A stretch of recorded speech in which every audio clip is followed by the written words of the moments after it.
नमस्कार. आज आपण भारतीय नीतिशास्त्राची वैशिष्ट्ये विचारात घेणार आहोत. अगोदरच्या काही व्हिडिओज मध्ये आपण भारतीय नीतिशास्त्राची व्याख्या, त्याचं स्वरूप, त्याच्या विकासाच्या अवस्था या बाबींचा विचार केला. आता आपण जो विचार करतो आहोत तो त्याच्या वैशिष्ट्यांच्या संदर्भात. भारतीय नीतिशास्त्राची वैशिष्ट्ये ही अनेक आहेत. प्रथम आपण जो विचार करतो आहोत तो आहे पुरुषार्थ याचा. तर पुरुषार्थ म्हणजे नेमकं काय? तर ज्यामुळे आपला संपूर्ण विकास होऊ शकतो, आपला म्हणजे व्यक्तीचा संपूर्ण विकास होऊ शकतो, असं साधन त्याला आपण पुरुषार्थ असं म्हणतो. आता ही पुरुषार्थ काय आहेत नेमकी? तर धर्म, अर्थ, काम आणि मोक्ष अशी ही 4 पुरुषार्थ आहेत. धर्म म्हणजे जे काही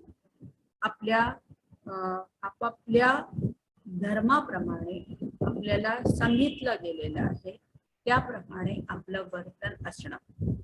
तर धर्म या शब्दाचा सखोल विचार आपण आपल्या पुढच्या व्हिडिओज मध्ये करणार आहोत. याचं कारण असं की धर्म याचा संकुचित अर्थच आपल्याला माहितीये. धर्म म्हटल्यानंतर प्रत्येकासमोर कदाचित हिंदू, ख्रिश्चन, मुस्लिम हे धर्म आले असतील, पण भारतीय परंपरेचा जेव्हा आपण विचार करतो तेव्हा त्याच्यामध्ये धर्म हा शब्द अनेक अर्थांनी वापरला गेला. कर्तव्य या शब्दासाठी सुद्धा धर्म हा शब्द वापरला गेलेला आहे. त्यामुळे इथे आपणास असे लक्षात येईल की धर्म म्हणजे केवळ विशिष्ट, म्हणजे ज्याला आता मी म्हटलं होतं त्याप्रमाणे ख्रिश्चन, हिंदू, मुस्लिम या अर्थाने अपेक्षित नाही आहे. तर धर्म म्हणजे जे आपल्याला काही नीती नियम घालून दिलेले आहेत त्या नीती नियमांप्रमाणे वागणं याला सुद्धा धर्म असं म्हटलेलं आहे. अर्थ याचा अर्थ होतो पैसा कमवणे. याचा अर्थ होतो पैसा कमवणं. आता हे जे पैसा कमवणं आहे हे केवळ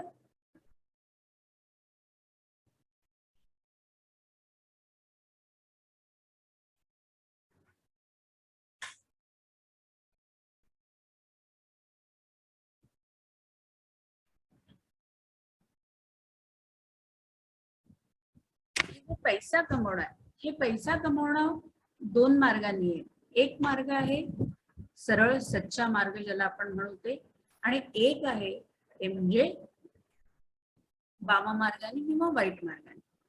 अर्थातच कुठल्याही धर्मात, या ठिकाणी मी हा धर्माचा शब्द वापरते आहे तो हिंदू, मुस्लिम, ख्रिश्चन, बौद्ध सगळे, कोणत्याही धर्मात वाम मार्गाने पैसा कमवणं ही जी गोष्ट आहे याला संमती दिलेलीच नाही.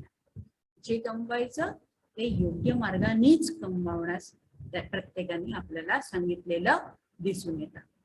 यानंतर काम हा शब्द आलाय. काम म्हटल्यानंतर मराठीमध्ये आपल्या सगळ्यांच्या मनामध्ये येतं की काम म्हणजे कार्य. काम म्हणजे आईने मला झाडायला सांगितलं ते काम आहे, मला स्वयंपाक करायला सांगितलं हे काम आहे. आपल्या डोक्यात काम हा शब्द म्हटल्याबरोबर ही सगळी कामं आपल्या डोळ्यापुढे येतात. आता हे जे काम आहे ना, काम हा शब्द मुळात संस्कृत मधून आलेला आहे आणि हा काम शब्द जो आहे त्याला म्हणतात वासना किंवा इच्छा. आता वासना, मनुष्य म्हटला की देहाच्या काही क्रिया आहेत त्या आपल्याला स्वीकाराव्या लागतात.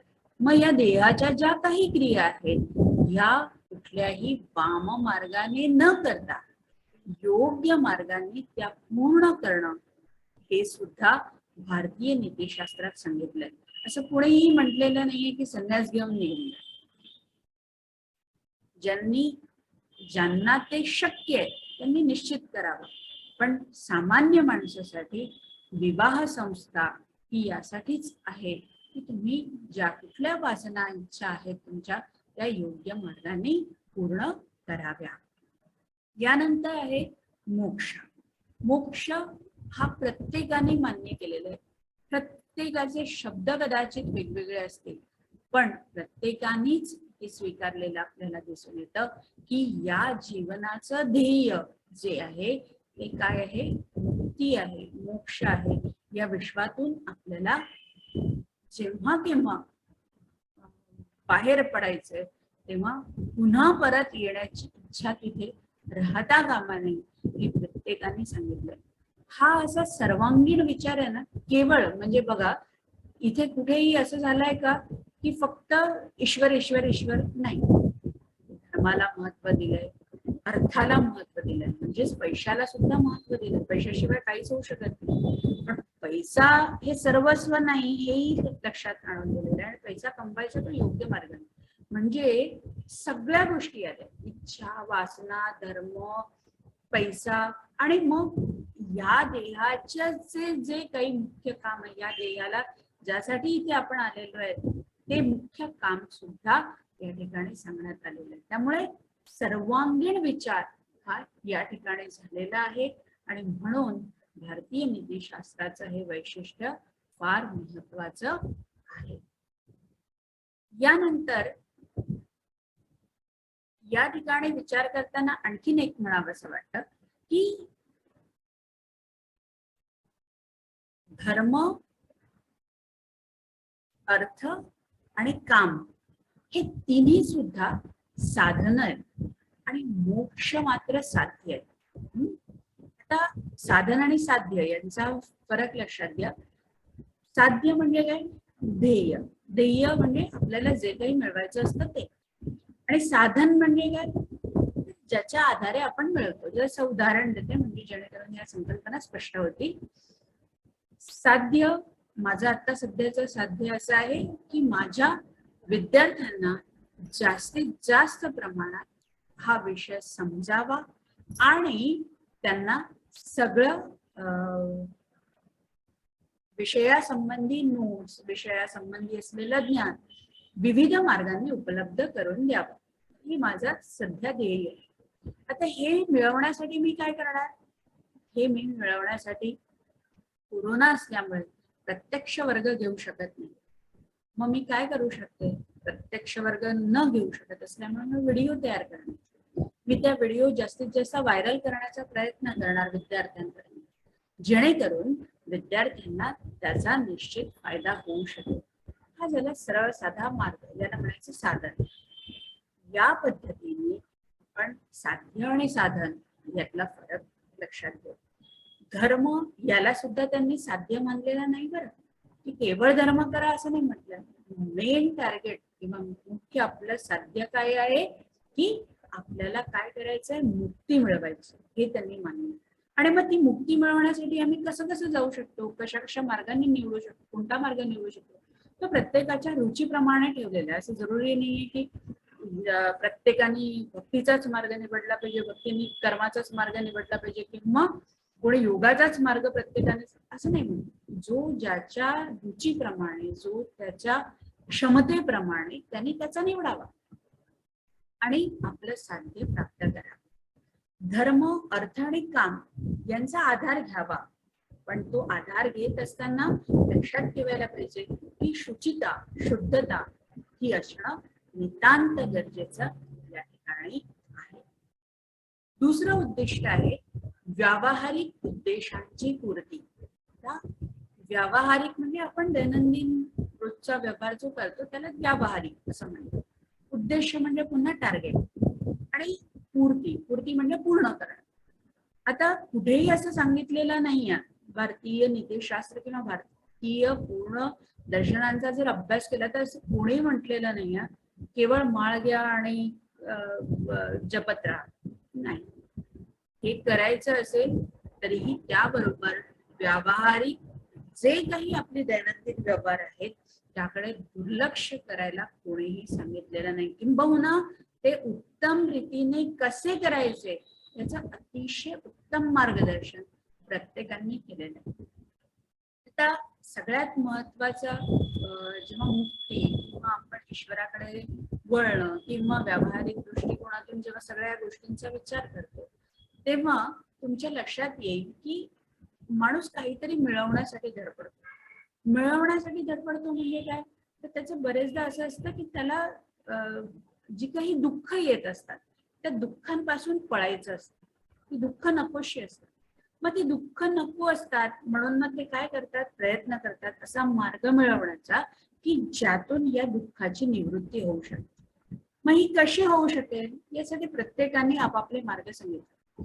वेदांपासून वेदांतापर्यंत सगळ्यांनी आपल्याला, वेदांत हे दर्शन आहे ना, वेद हे 4 आहेत. 4 वेदांपासून वेदांतापर्यंत म्हणजे शंकराचार्यांनी सांगितलेल्या वेदांतापर्यंत सगळ्यांनी आपापल्या पद्धतीने दुःख निवृत्तीचा मार्ग सांगितलाय आणि प्रत्येकाने हे स्वीकारलंय की दुःख आहे, दुःखाशिवाय जग नाही.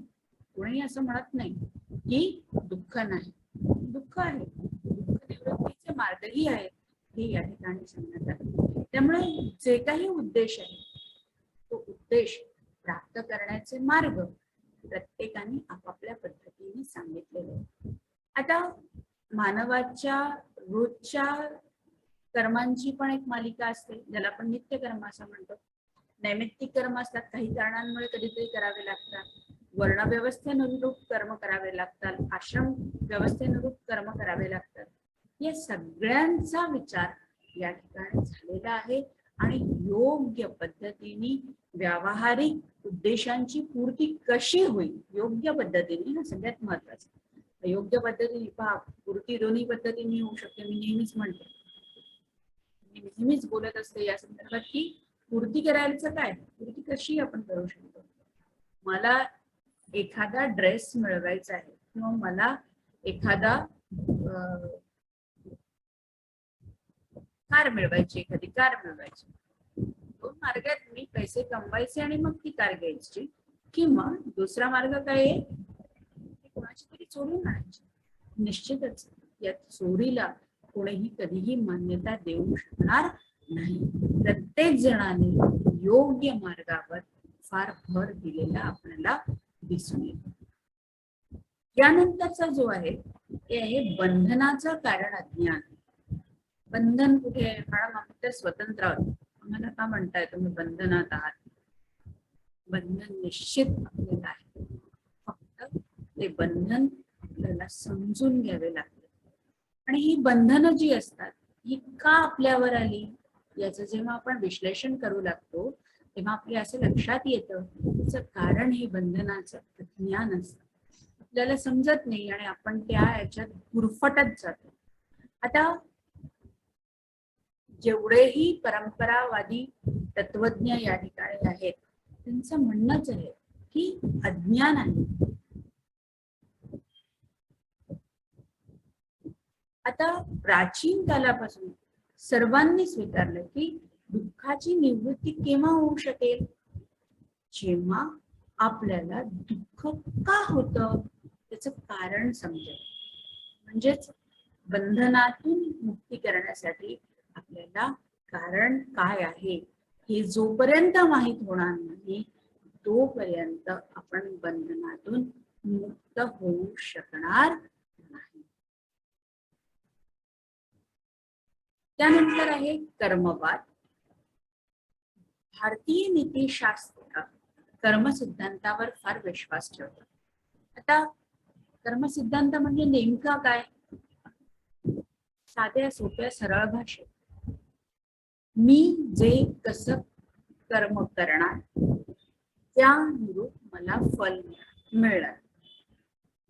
कर्म कोणतं करायचं हे ठरवायला मी पूर्ण स्वतंत्र, पण कर्माच्या परिणामांच्या बाबतीत मी स्वतंत्र नाही. म्हणजे माझ्या मनानुरूप ते परिणाम घडतील असं होणार नाही. कर्म निवडायला मी स्वतंत्र आहे, परिणाम मला भोगायचे आहेत. आणि या ठिकाणी एकदा कर्म निवडण्याचं स्वातंत्र्य मान्य केलं की परिणामांना सामोरे जाण्याची ताकद सुद्धा आपल्यातच असली पाहिजे. चांगली कर्म केली तर निश्चितच चांगली फळं मिळणार, वाईट कर्म केली तर वाईट फळं मिळणार. एवढा साधा सोपा कर्मवाद यांनी प्रत्येकाने स्वीकारलाय. जे काही आपण या याच्यात जगतोय त्याचं कारण आपण मागे केलेल्या कर्मांचं हे फळ आहे. आणि आता आपण जे काही करू ते पुढच्यासाठी तयार होत आहे. यानंतरचा जो मुद्दा आहे तो आहे सर्वांगीणता किंवा बहुमुखी दृष्टिकोन. तर सर्वांगीणता म्हणजे काय? सर्व अंगांचा विचार तिथे केला. बहुमुखी म्हणजे काय? सगळ्या दृष्टिकोनातून. केवळ मी म्हणतोय तेच बरोबर आहे अशी भूमिका कुठेही घेतल्या गेलेली नाही. प्रत्येकाने दुसऱ्यांचे विचार समजून घेतले आणि मग, कारण पहा ही ज्याला आपण वैशिष्ट्य आहे आपल्या भारतीय तत्वज्ञानाचं, की जसं आस्तिकाला स्थान आहे तसंच नास्तिकाला सुद्धा स्थान आहे. जसे ईश्वर स्वीकारणारे आहेत तसे ईश्वर नाकारणारे आहेत.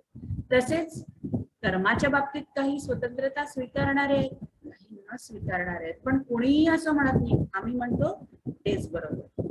प्रत्येकाने आपापली मतं मांडली, दुसऱ्यांनी त्याचं खंडन केलं. खंडन करून जर त्याला आपला विचार मांडता आला तर तो मंडळाचा भाग सुद्धा त्यांनी केलेला आपल्याला दिसून येतो.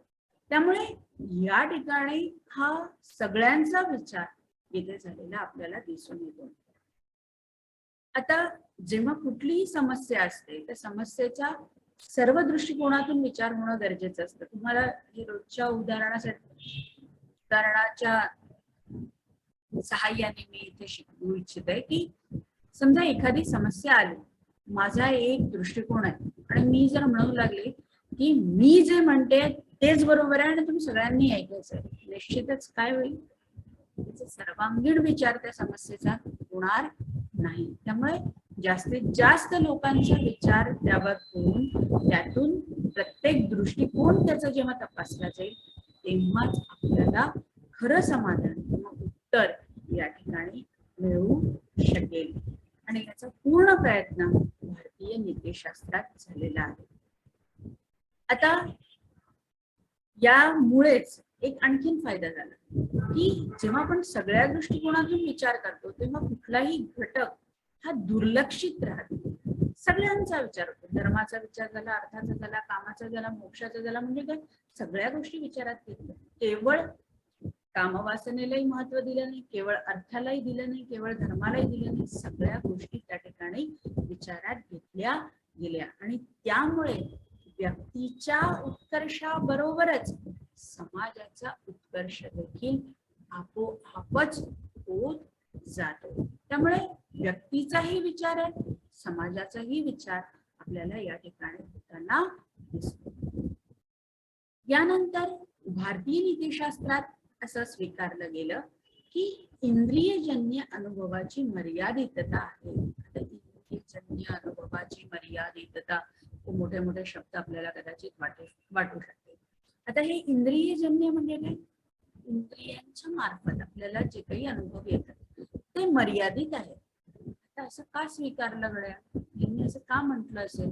आपल्याला तर जे दिसतं ते बरोबर दिसतं. आता तुम्हाला माझा व्हिडिओ अगदी व्यवस्थित दिसतोय, काय ते प्रश्न की माझेच डोळे असतात की जे माझे डोळे मला वेगवेगळ्या प्रकारे वेगवेगळ्या पद्धतीने सांगतात. उदाहरणार्थ की व्हिडिओ मी जेव्हा जवळून नीट बघते आहे तेव्हा मला विशिष्ट चित्रही दिसतंय, विशिष्ट अक्षर दिसतंय आणि विशिष्ट आवाजही व्यवस्थित ऐकायला येतो. पण हीच व्हिडिओ मी दूर ठेवली आणि बघण्याचा प्रयत्न केला. ती अक्षरं मला छोटी दिसतील, त्याचा आवाज कदाचित मला नीट येणार नाही, ते पिक्चर नीट दिसणार नाही, माझेच डोळे आहेत. आता मला एक व्यवस्थित सांगून गेले आणि तिथे गेल्यावर का नाही दिसत आहे?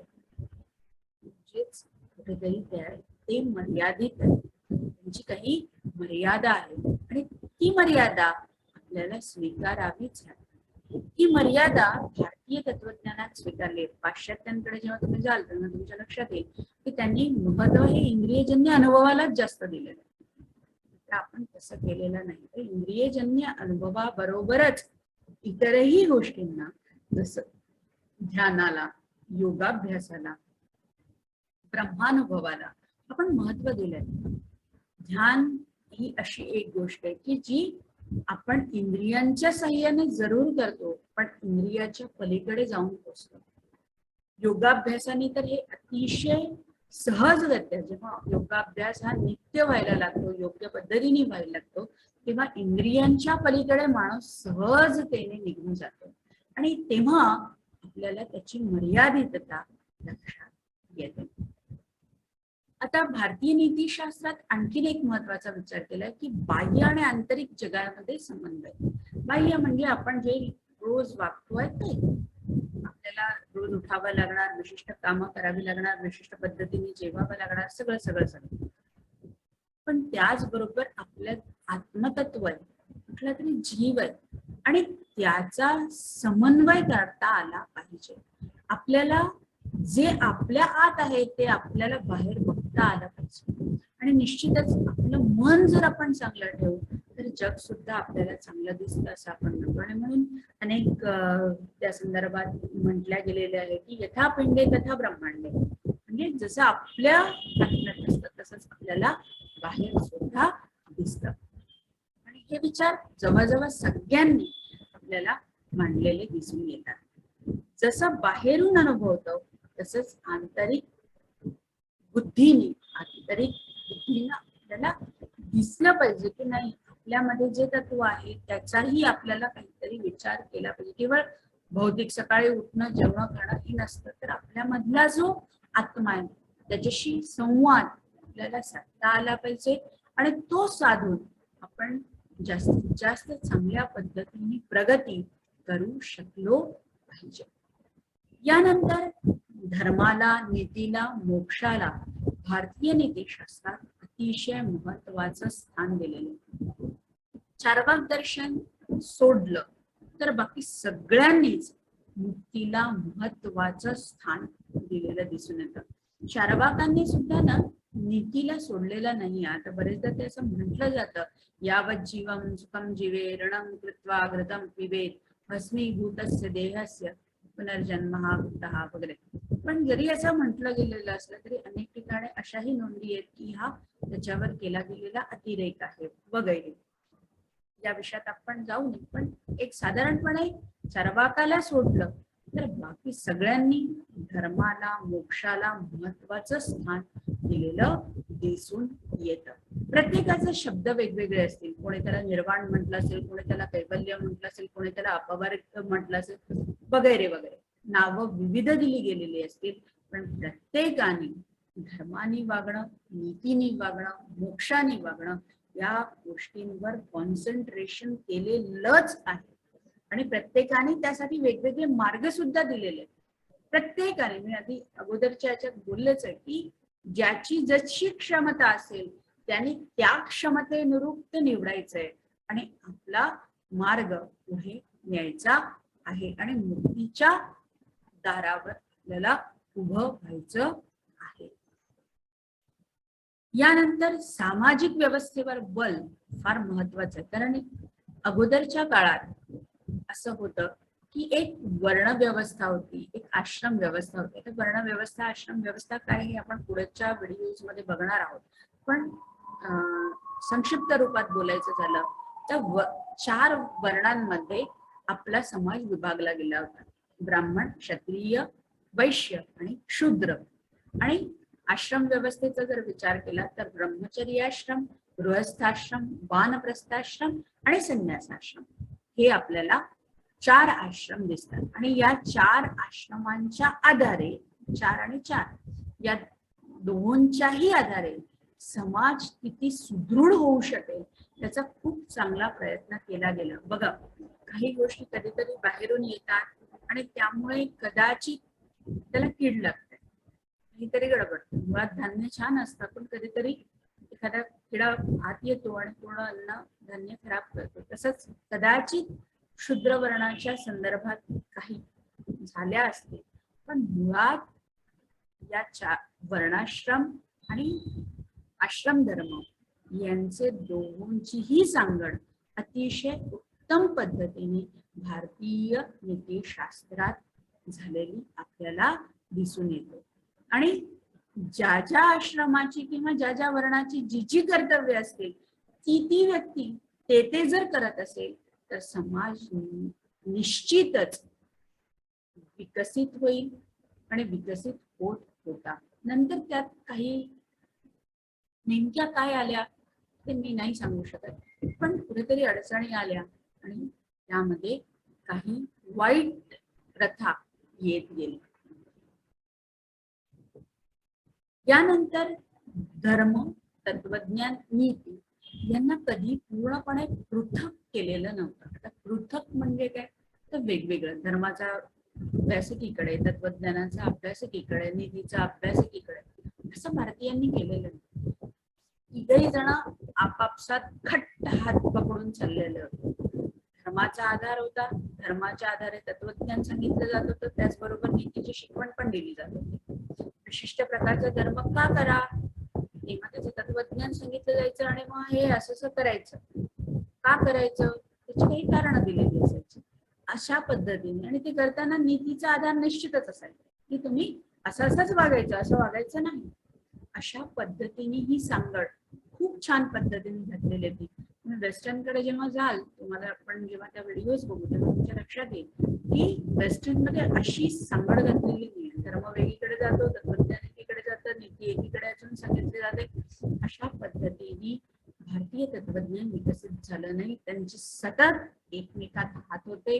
कधी धर्माचा दंडूक दाखवून नीती करण्याचा प्रयत्न, नीतीने वागण्यासाठी प्रेरित केलं जात होतं, कधी तत्वज्ञान सांगून केलं जात होतं, किंवा नीतीला मुख्य मानून धर्म आणि या सगळ्या गोष्टी करायला सांगितल्या जात होत्या. अशा विविध मार्गांनी भारतीय तत्वज्ञानामध्ये आपल्याला सांगड घातलेली दिसून येते. वेगवेगळं त्यांना मानलेलं होतं. त्यानंतर कर्मस्वातंत्र्य. मी पहिले जेव्हा आपण कर्मवाद हा मुद्दा घेतला तेव्हाच सांगितलं होतं की कर्म करायला स्वतंत्र आहोत हे प्रत्येकाने सांगितलं होतं. स्वतंत्र आहोत म्हणजे काय, मी माझ्या इच्छेने कोणतं काम करायचं हे ठरवू शकते. मी ठरवू शकते की मला हे काम करायचंय किंवा हे काम करायचं नाही.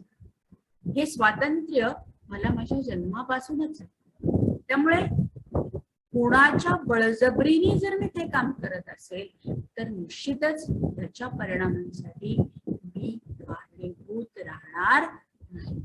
अशा प्रकारे या भारतीय तत्वज्ञानात खूप वैशिष्ट्ये आणि प्रमुख वैशिष्ट्यांचा उल्लेख या ठिकाणी केलेला आहे.